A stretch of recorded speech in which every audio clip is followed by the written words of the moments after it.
Sunn 1000S, 1969, July of 69. Don't mind the gloop down there. The prior tech just decided to fill the amp full of it, or at least smother one of the cap cans.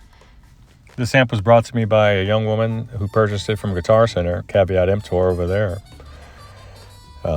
Because the main symptom was a smoke erupting from the chassis.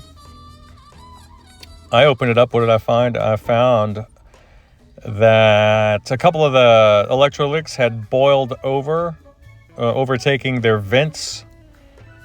The death cap there had erupted into smoke and flame. It's actually shorted to the chassis.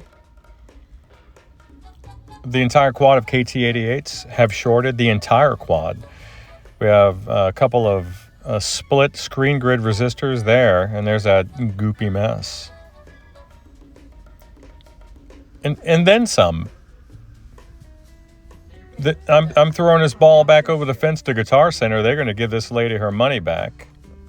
If you guys want to go grab a cool vintage guitar amp over there, just know that all they're going to do is power on. If it makes sound, the pilot lamp is on, they're going to slap a sale tag on it. And some poor dude is going to buy it. Just equip yourself with knowledge. Be careful out there.